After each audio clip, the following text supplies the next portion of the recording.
Hey everybody, so today I want to do a bit of a different video and I want to talk about something that isn't related to chronic illness. I want to talk about the day that I found out that my dad had passed away.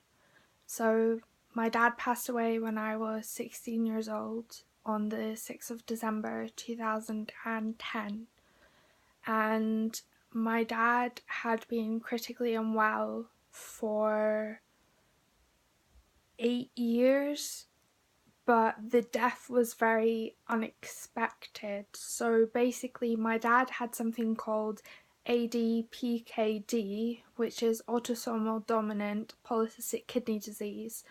And basically, that's where cysts form on your kidneys, and basically, they can eventually engulf your kidneys, so to speak, and stop your kidneys from working. And that's what happened in my dad's case. My dad suffered from kidney failure. He was dialysis reliant because of his kidney failure and had been since November 2002 when I was 8 years old. So originally when I was 8 years old, I had been told that I needed to say goodbye to my dad because nobody thought he was going to make it. And I don't really remember much, but I know that at 8 years old I wasn't prepared or ready to do that. But thankfully my dad made it through and he managed to survive through his kidney failure. So basically, the 6th of December 2010 in Scotland, where I live, it was really heavy snowfall. And I remember it must have been about 11 o'clock or 11:30, I went to my guidance teacher and said, could I please go home early because my school was about an hour and a half's bus journey away from my house and I didn't want to get stranded at school. So my guidance teacher let me go home. So basically I was walking to the bus stop and I don't know what came across me, but I decided to call my dad. So I called my dad and I spoke away to him and we arranged to go Christmas shopping 2 days later. And, we just talked about everyday random stuff. And at the end of the phone call, I don't know what came over me, but I said to him, I love you, Dad. And he said he loved me back. And that was never something I normally did. So to this day, I don't know why I did that, but I just did. So we were on the phone for about 20 minutes and I hung up, expecting to go Christmas shopping with him 2 days later. And I got on the bus, I went home, I was really enjoying the snow because I absolutely love snow, and it just seemed like such a lovely day. So, I was at home early from school, and around about 6 o'clock at night, there was a knock on my front door, and my mum got the door, and I didn't realise who it was. So basically, I kind of briefly looked down the stairs and realised that it was two police officers. And I kind of thought in my head, I was 16 at the time, and I thought, oh my god, my mum's going to get arrested. That was the very first thing that kind of came across my mind. So, I left my mum to it, and basically the way the situation was at that point in time was my parents were separated. So my dad lived in a completely different town to us. So, he wasn't in my household. But my mum was listed as his next of kin still because they were still married. So basically at one point, about half an hour to 45 minutes after the police had arrived, my mum shouted me down and she said to me, did I have the phone numbers for my two uncles who are my dad's two brothers. And I said to her I didn't. And, you know, at the time, nothing seemed strange to me.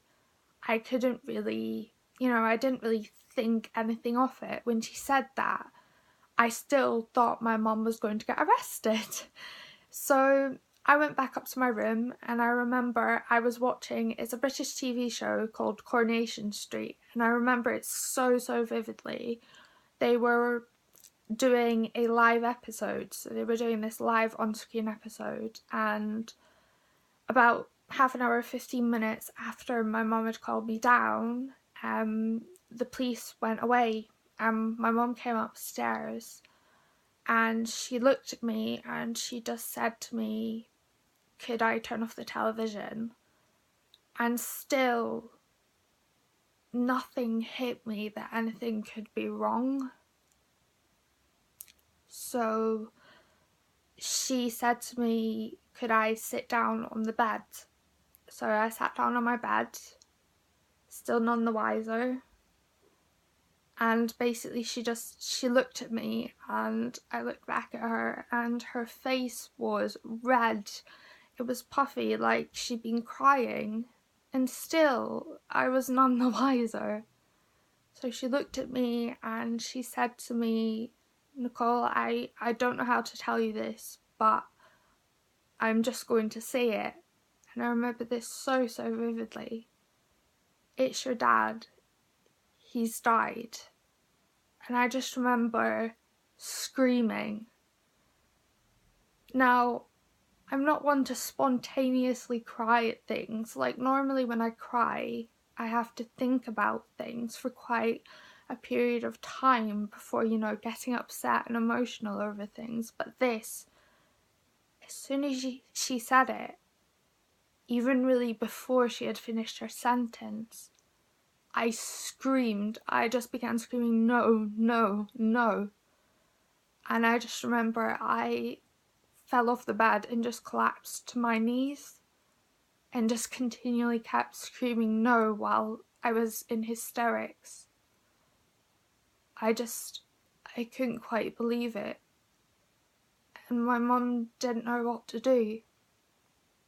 Because what do you do when you tell your only child that one of their parents has passed away?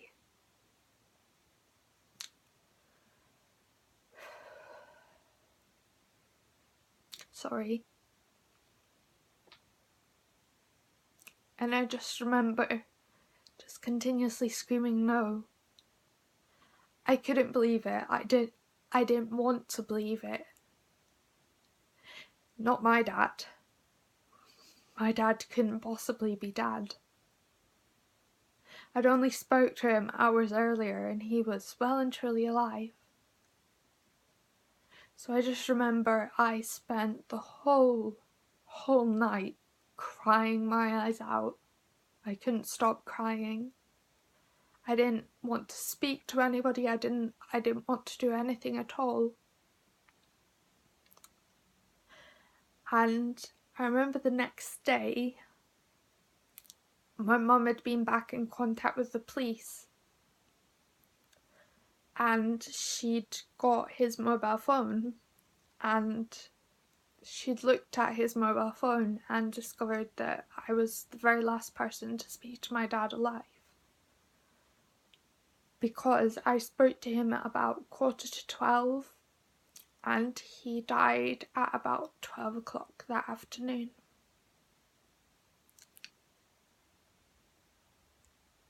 And life was never the same after that. My dad wasn't a perfect parent, but he was my dad. And I loved him.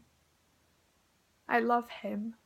It feels weird when I say that, because I never know whether to say loved or love, because he's not here anymore. But I still love him. It's crazy. And this year it will have been 8 years on the 6th of December. And to me that just seems so crazy. It doesn't feel like it's been 8 years. Losing my dad is something that I've never really gotten over. I don't know how you possibly get over the loss of your parent at the age of 16.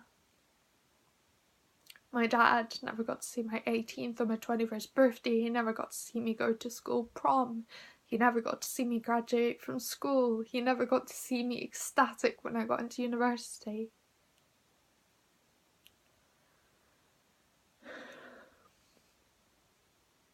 But somehow,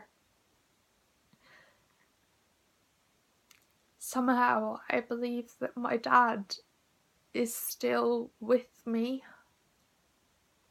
Not physically, but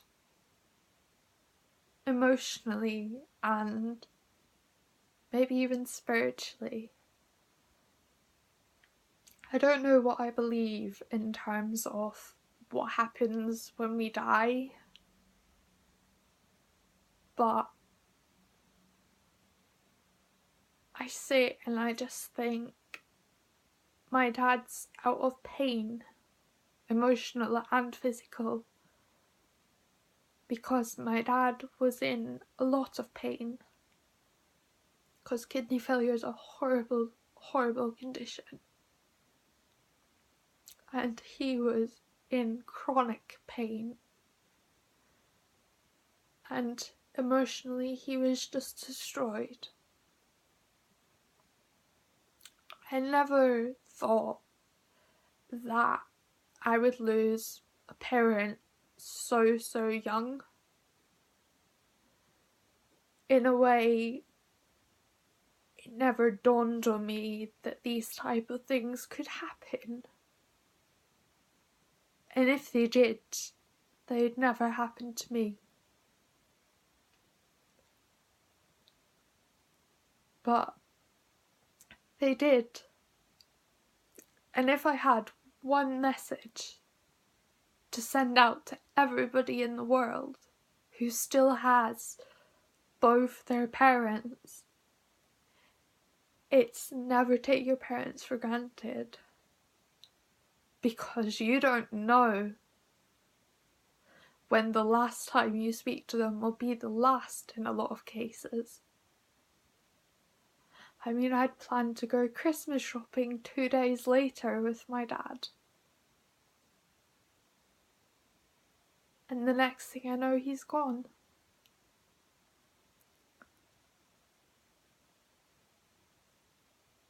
So I just wanted to talk about my dad dying, because it's not something that I really talk about very often. It's something that I really still struggle with to this day. And everybody knows that my dad's died because I post on Facebook about it, but I never speak out loud about it. And I somehow thought that this would help. So always love your parents. Never take them for granted. And remember that life is too short. We just never know when the last time will be the last.